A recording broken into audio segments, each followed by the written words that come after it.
Welcome back. The latest inflation reading moving markets. The August producer price index coming in up 8.7% year over year. That was below the estimate of 8.8%. Joining us right now is Indiana Senator Mike Braun. He is a member of the Senate Budget and Appropriations Committees. Senator, it's good to see you. Thanks very much for being here. What does this inflation report mean to you?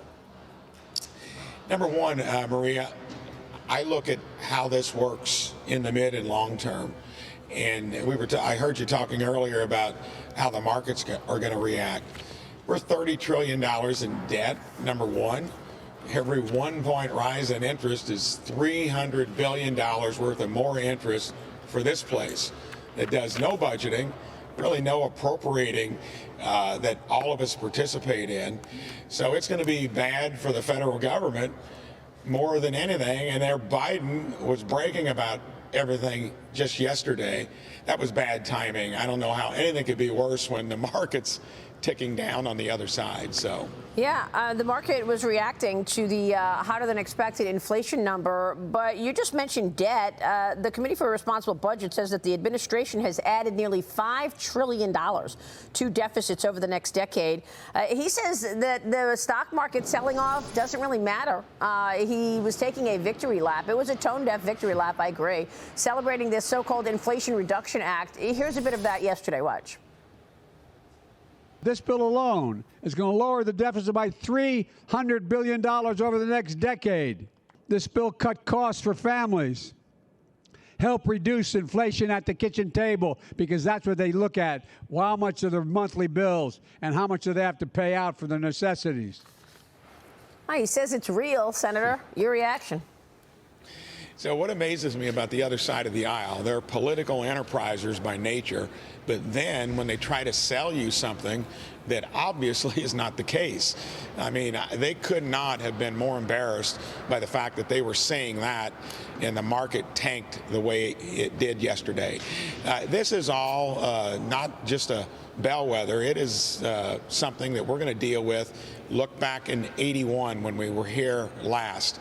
Took 5 years for Volcker to get inflation from where it is basically now down to 2%. Yeah. Compare that to the economy we had pre-COVID.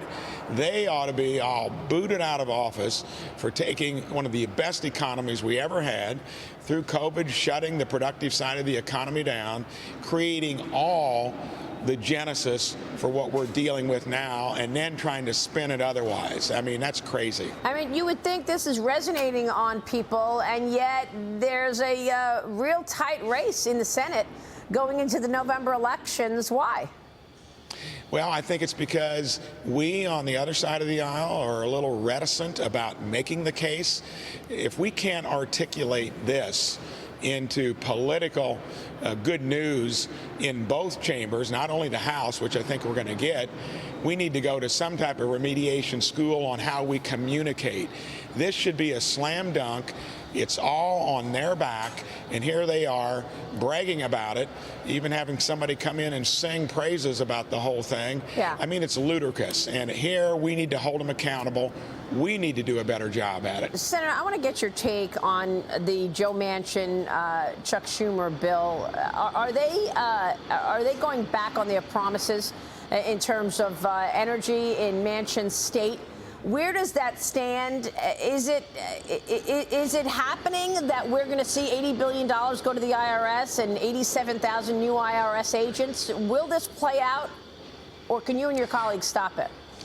Sadly, that will play out because we can't stop it. That is already forward momentum. And until we win back one chamber this November, which puts a tourniquet on craziness like that, we have to deal with it. That could be taken to court because it's an executive order, maybe, and on some of this other stuff, like the student loans, for instance, that's inflationary. That is part of law, so I don't know how that's going to play out. We're going to be borrowing the money to pay for it. That needs to be another thing we litigate and explain why it doesn't make sense. That's the part that we've got to do better. Well, you're trying to fund the government right now. The House and Senate leaders working on legislation to fund the government past September 30th, likely until mid-December. The White House is requesting an extra $47 billion in emergency funding for COVID, monkeypox, and Ukraine. Will you be able to do it? What does the next few weeks look like? So the CR has gotten to be kind of the political football because we do not do any budgeting. And remember last year, we didn't get the job done until February for the year ended in September the year before. So that dysfunction is going to continue forward. That's where you need true reform. I'm on the budget committee. Bernie Sanders is a chair. We've not done one meeting on the mechanics of budgeting.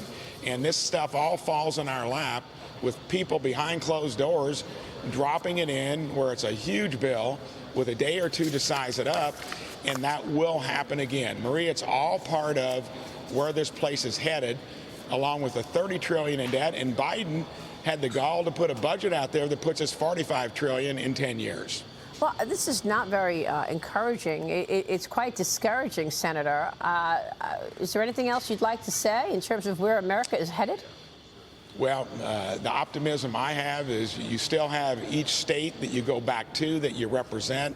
Indiana, we have balanced budgets. We live within our means. We have a rainy day fund. Maybe this place needs to start looking at the states that actually make government work. All right, Senator, we'll keep following that. Thanks very much. Mike Braun is in D.C. this morning. Thank you, sir.